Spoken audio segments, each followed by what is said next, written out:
सर्वप्रथम आज मैं आपको उस दिवस की शुभकामना देने वाली हूँ जो दिवस हम सब के लिए बहुत महत्वपूर्ण है। देखिए, आज के प्रश्नों की सूची में आज मैं उन चीज़ों को मैंने शामिल किया है जो विद्यार्थी जीवन को तो सुंदर बनाता ही है, साथ साथ उन लोगों के लिए भी बहुत महत्वपूर्ण है जो पढ़ने के शौकीन हैं। पढ़ने के शौकीन के साथ साथ कुछ जानने के शौकीन हैं, और जानने के शौकीन के साथ साथ शॉर्टकट से नहीं, जो अपनी मेहनत से किताबों से कुछ खोज कर लाने के शौकीन हैं। तो सबसे पहले मैं अपने विचारों से पुस्तक को जो परिभाषित करती हूँ वो आपको बताती हूँ। देखिए, पुस्तक एक खेत है, उसके अंदर वैसा ही अनाज उपजता है जितना हम उस खेती का इस्तेमाल करते हैं।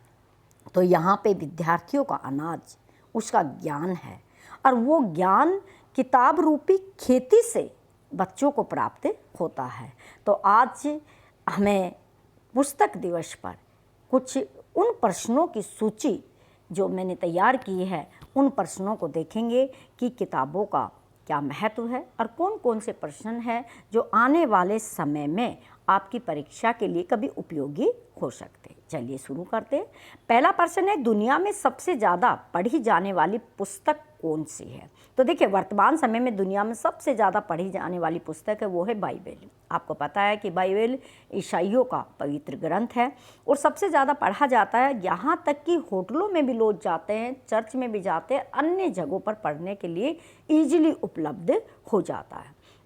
सेकंड प्रश्न है, दुनिया की प्रथम पुस्तक कौन सा है जो प्रथम पुस्तक बनने का गौरव किसी ने प्राप्त किया? तो लिखित रूप में अगर दुनिया में पहली बार कोई ग्रंथ हमारे सामने आया तो वो है ऋग्वेद। ये भारत के लिए सौभाग्य की बात है, क्योंकि ऋग्वेद हमारी सबसे पुरानी रचना है। नेक्स्ट हम देखते हैं कि दुनिया में वर्तमान समय में दुनिया में कुल कितनी किताबें हैं? तो देखिए, दुनिया में 800 करोड़ की आबादी वाले देश के अंदर 1300 के करीब किताबें हैं।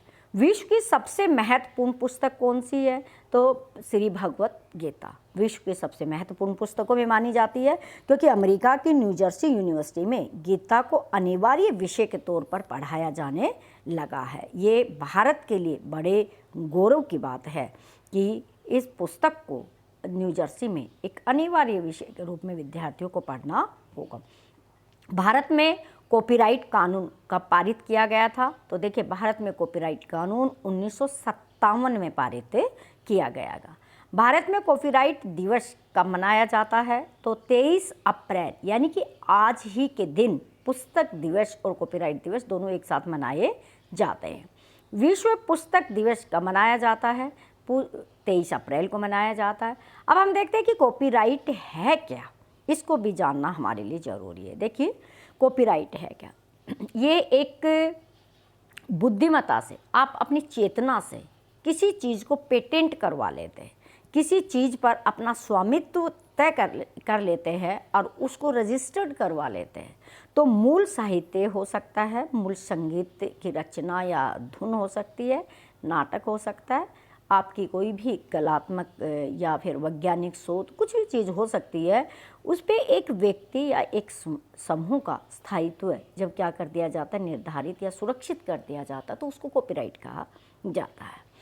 अब आगे हम देखते हैं कि जो भी कॉपीराइट लोगों को दिया जाता है वो कितने वर्षों तक रहता है। अब देखिए, अब किसी व्यक्ति ने कोई रचना की है और वो रचना करने के कुछ सालों के बाद अगर वो व्यक्ति का देहांत हो जाता है तो उसके मरने के 60 वर्ष बाद तक कॉपीराइट उसी के नाम में रहता है, और जीवन भर जब तक लेखक जिएगा या जो व्यक्ति ने खोज की है वो जिएगा, तो पूरे जीवन भर और मरने से 60 वर्ष के बाद तक कॉपीराइट का अधिकार उसके पास रहेगा।